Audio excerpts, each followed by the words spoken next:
Spoštovane gledalke, spoštovani gledalci, prav lepo pozdravljeni iz studia Idrijskih novic. Gostja današnje oddaje Aktualno je doktorica Špela Hvalec, klinična psihologinja, vodja psihološke službe v psihiatrični bolnišnici Idrija, ki jo prav lepo pozdravljam. Dobrodošli. Lepo pozdravljeni. Življenje v izolaciji je za mnoge ljudi nekaj neobičajnega in posebnega. Živimo v čudnih časih, ljudje so zaskrbljeni, mnogi tarnajo nad tesnobo, nekateri se odzivajo tudi z jezo, potrtostjo, z občutkom nemoči. Poznate to tovarino? Ja, to nam postaja vse bolj poznano te dni. Dejstvo je, da ljudje se v stresnih situacijah zelo različno odzivamo. Najpogostejša spremljevalka naša v te dni je res zaskrbljenost, tudi tesnoba, pri nekaterih pa so prisotni tudi občutki nemoči, negotovosti ali pa celo jeze. Tako kot smo si različni ljudje med sabo, so pač različni tudi naši odzivi. Nikakor nimamo neke pravice soditi, kateri odzivi so bolj pravilni oziroma napačni. Pomembno je, da jih spoštujemo v tej različnosti, in da imamo možnost o njih se tudi pogovarjati. Kaj nam je lahko v pomoč pri tej samoizolaciji? Samoizolacija je res zdaj tak posebni izziv, v katerega smo vsi postavljeni. Osebno se mi zdi zelo pomembno to, da samoizolacije ne enačimo z zaporom. Dejstvo je, da ti aktualni ukrepi postavljajo številne omejitve nam, ampak v okviru njih pa smo se še zmeraj suvereni pri tem, kako bomo nek čas preživljali.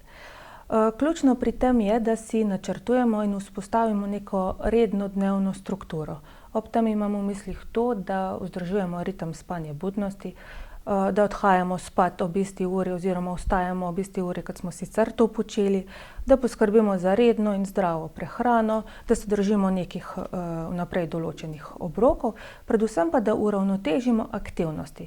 Na eni strani tiste dolžnosti, obveznosti, ki jih pač v tem časih tudi imamo, sploh ljudje, ki delajo na domu oziroma imajo šolske otroke, na drugi strani pa aktivnosti, s katerimi poskrbimo za naše razvedrilo, sprostitev, veselje. Mislim, da je tukaj kar širok spekter aktivnosti nam vseeno na voljo, od raznih družabnih aktivnosti, nikakor ne smemo pozabiti na redno telesno aktivnost. Mogoče pridejo pa na vrsto tudi aktivnosti, za katere prej ni bilo ne časa, ne volje. Učenje recimo tujih jezikov ali pa mogoče tudi pospravljanje. Kaj storiti, ko se soočimo z negativnimi mislimi in skrbmi? Zaskrbljenost je res zdaj naša spremljevalka pogosto. Včasih celo delamo malo krivice, ko pred njo postavimo nek negativni predznak. Skrbi lahko ločimo v dve skupini. V prvo vrečo lahko damo tiste skrbi, ki so za posameznika koristne, ker ga spodbudijo k aktivnemu razreševanju neke konkretne problemske situacije. V drugo vrečo pa uvrščamo skrbi, ki so za posameznika nekoristne. V to vrečo spadajo tudi različne negativne avtomatske misli, ki se najpogosteje pojavljajo v obliki nekega negativnega napovedovanja prihodnosti oziroma katastrofičnega predvidevanja izhoda iz situacije. V teh situacijah oziroma trenutkih je zelo pomembno, da posameznik se nauči prepoznavati te misli in jih preoblikovati. Preoblikovati v manj izkrivljene oziroma bolj realistično naravnane, ne nujno zmeri samo pozitivno. V splošnem pa je pomembno, da vzpostavimo neko čim bolj realno, konstruktivno naravnanost, tako glede sedanjosti kot prihodnosti. Da ne zmoremo videti samo teh negativnih vidikov aktualne situacije, temveč tudi to, kar nam pozitivnega prinaša. Pretirano spremljanje medijev nam lahko tudi škodi. Ja, se strinjam. V teh dneh kar hitro lahko dosežemo nek informacijski overdose, če stalno spremljamo. Jaz se večkrat pohecam pa rečem, da se splača upoštevati principe umivanja zob. To je večkrat na dan, po nekaj minut. S tem, da se skušamo tistemu večernemu spremljanju informacij izogniti, da bi bilo prepozno, torej tik pred spanjem, kar načeloma lahko neugodno vpliva tudi na naše spanje oziroma kakovost spanja. Pomembno se mi zdi tudi, da spremljamo informacije iz zanesljivih virov in da se skušamo izogibati tem škandalozno naravnanim novicam. Nekateri tarnajo tudi nad telesno napetostjo. Kako se razbremeniti tega? Telesna napetost je zelo pogosta v okviru tesnobe, njen tak pomemben vidik. Včasih se zgodi celo to, da ljudje poročajo o muskelfibru, o bolečinah v mišicah samo zaradi pretirane napetosti. Mišice so stalno napete, opravljajo neko delo, sicer statično, navzven ni nič videti, ampak se vseeno izčrpajo. Najlažje se telesne napetosti znebimo ali pa vsaj omilimo z redno telesno aktivnostjo in z uporabo sprostitvenih tehnik. Danes imamo na razpolago širok spekter različnih sprostitvenih tehnik, od takih preprostih, časovno nezahtevnih, kot so dihalne vaje, do kompleksnejših v smislu progresivne mišične relaksacije, avtogenega treninga oziroma joge.